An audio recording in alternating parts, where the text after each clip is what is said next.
The Nighttime Bakery. They say there's a little bakery that only opens when the world is fast asleep. It doesn't have an address, or a phone number, or even a proper front door. Just a small wooden sign, hand-painted with the words, "Warm Things." It only appears when it's needed. Which is exactly how he found it. He wasn't sure what time it was.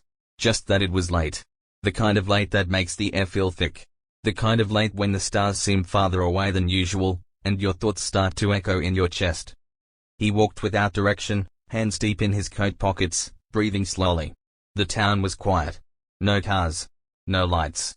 Just the hush of sleeping buildings and the sound of his own footsteps, soft against the cobblestones. That's when he smelled it. Something. Warm.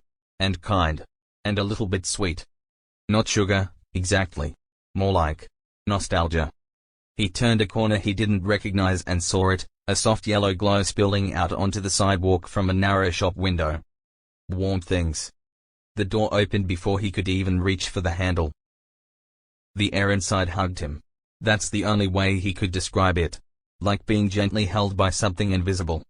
There were shelves along every wall, each one stacked with pastries and breads that looked like they'd been made with care, not efficiency.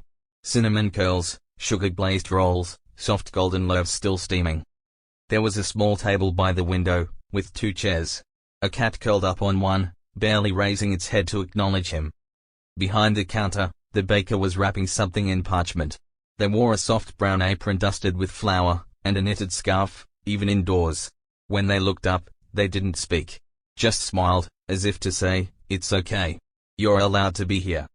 He stepped inside fully, letting the door close behind him with a whisper. He didn't say anything. Didn't need to. The baker slid a small plate across the counter. On it sat a round, slightly uneven bun, golden and still warm. He picked it up with both hands, as if it might float away. He took a bite, and everything slowed down. The taste didn't remind him of anything in particular.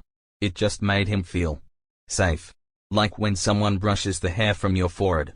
Or when you wake up and realize the thing you were afraid of was only a dream. He sat by the window, next to the sleeping cat. Outside, the stars blinked quietly. Time softened. The baker placed a steaming cup beside him. No explanation. Just something to hold, something that smelled like chamomile and rain. He wrapped his hands around it and stared into the cup as if it might tell him a story. And maybe it did. Or maybe he just remembered one. A time when he was very small, and someone had carried him from the car to bed.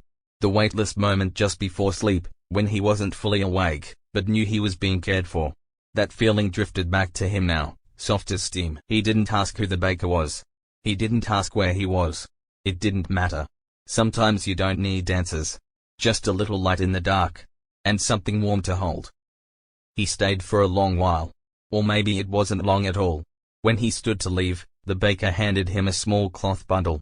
Another bun, tied gently with twine.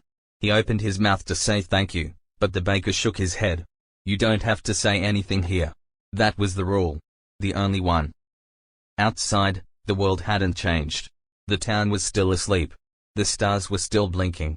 But something inside him had softened. He walked home slowly, the cloth-wrapped bun in his hand, still warm. As he climbed into bed, he placed it on the nightstand, unopened. Just having it there was enough. He closed his eyes. And for the first time in a long time, he slept without carrying anything.